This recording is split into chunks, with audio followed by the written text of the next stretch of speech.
Sivaya Nama Thiruchitrambalam. Welcome back to our discussion on the 9th Tirumurai, 7th Tirupathikam and the finale verse, which is the 11th verse. The verse goes this way, Thiruchitrambalam. kozhunthiral வாயார் தாய்மொழியாக தூமொழி அமரர் கோமகனை செழுந்திரள் சோதி செப்புரை சேந்தன் வாய்ந்த சொல்லிவை சுவாமியையே செழுந்தடம் பொழில் சூழ் திருவிடைக்கழியில் திருக்குறானிழல் கீழ் நின்ற எழுங்கதிரொளியை ஏத்துவார் கேட்பார் இடர் கெடும் ஆலுல மனமே. Thiruchitrambalam. We already said this padikam is written in a very different format, which in Tamil literature we call it as Andadi, which means one verse, however it is concluding either the verse as in the words from that the last word, or the letter that it is the earlier verse is concluding will become the starting of the second verse. So it is something like when we are making a garland, usually what we do is we just try to take one flower at a time, right?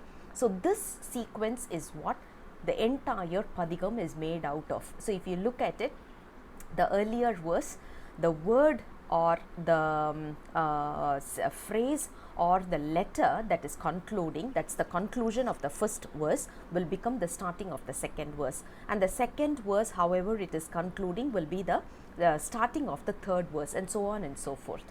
If you look at it, the last one is important, right? When you talk about the finale verse, something like this, it is coming in as malula manam.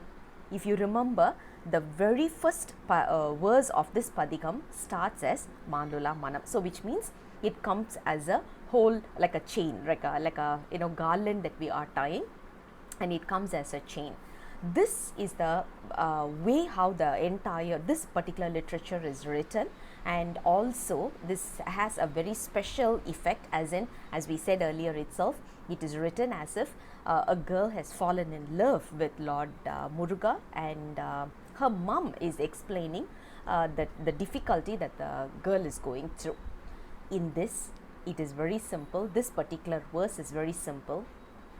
It is only to tell us, if someone is reading the earlier 10 verses, if we are able to read through this padikam, entire padikam, what is the effect, what is the benefit a soul is going to receive.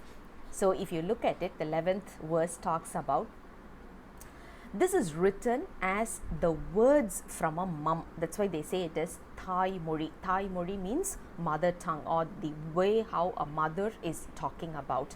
So it comes in, this particular padikam is written as if it is coming from a mum itself on someone who is called as Lord Muruga, who is there in the place called as Thiruvidaikkazhi, and who is standing beneath the tree called as Kura tree. He is also called as our Swami. Swami is nothing but God. He is called as our Swami, and this padikam, entire padikam is written on Lord Muruga. And if you look at it, if someone is able to read this padikam, if they are not able to sing, they can read this padikam. If they are not able to read, no worries, you can just listen to this padikam. If someone is listening to it or reading this, or if they are singing this particular padikam, they will get rid of all the karmic effects, karmic deeds, and they will be liberated from this vicious cycle of birth and death. That is what verse number 11 talks about. It comes in as, we call it as Thiruvidaikkazhi, which is, in management terms, we call it as what is in for me. When I am reading this padikam, what is in for me is nothing but we will get rid of our karmic deeds, and we will be liberated from this birth and death vicious cycle. So that concludes our 7th Tirupathikam. I'll come back again with the next Padikam very soon. Until then, Sivaya Nama Thiruchitrambalam.